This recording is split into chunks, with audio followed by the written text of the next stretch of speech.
Hello friends, today we are going to study a new concept in trigonometry called trigonometric ratios of complementary angles. So we first have to build the concept over here, and the concept says that if there is a right angle triangle, let's take let me call this as figure 2 and let me call this as figure 1. So let's take figure 1 first. So the concept says that if there is an angle A which is 30 degrees in a right angle triangle, look at this very carefully. So sine of A is equal to perpendicular upon hypotenuse. Now sine of A is perpendicular upon hypotenuse because the side opposite to the angle we are considering is the perpendicular, and the side that is on the same side as the angle is called the base.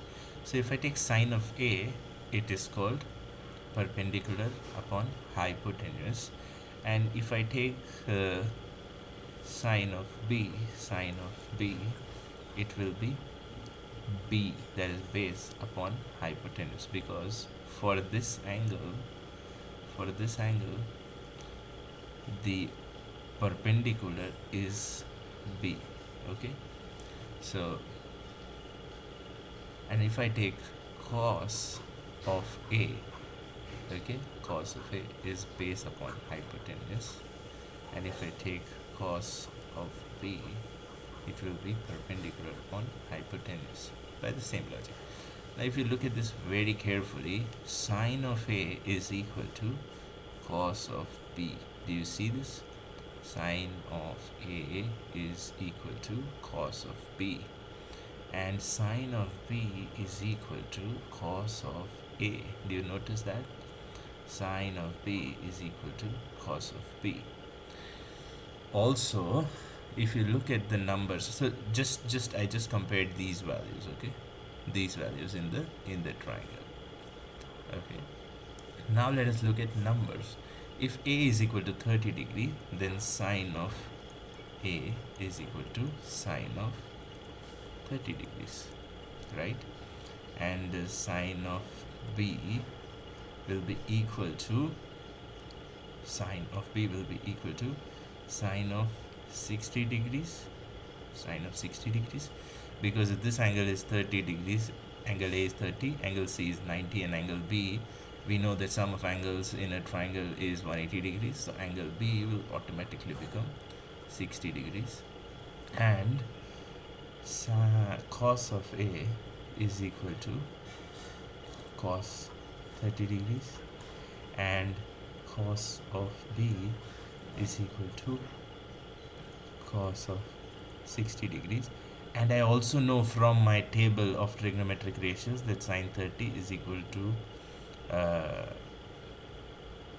cos 60, and sine 60 is equal to cos 30.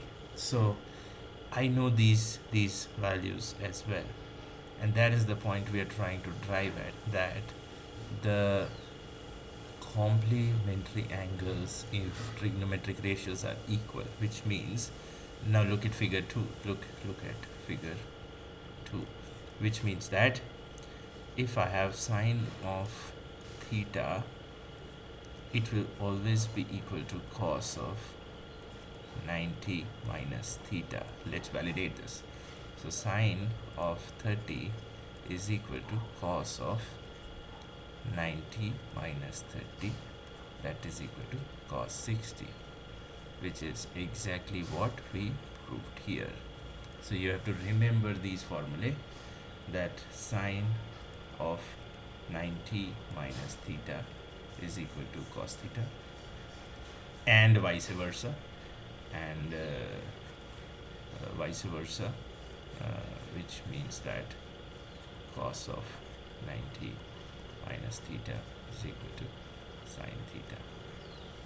Similarly,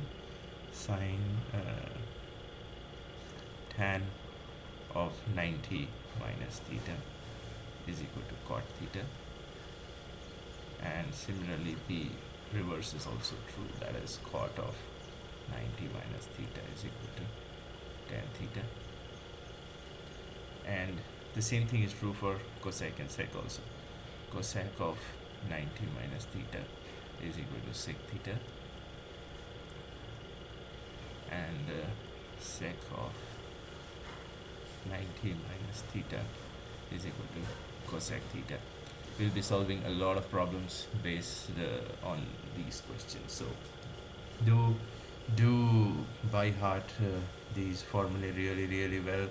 I hope you have understood the concepts involved here, and I hope you found this video useful. Do like, share, comment, and subscribe. I urge you to subscribe so that you receive proactive notifications of all my videos. We'll be solving questions going further basis the same concept, that is trigonometric ratios of complementary angles. Till then, keep working hard, keep practicing hard. Cheers and God bless.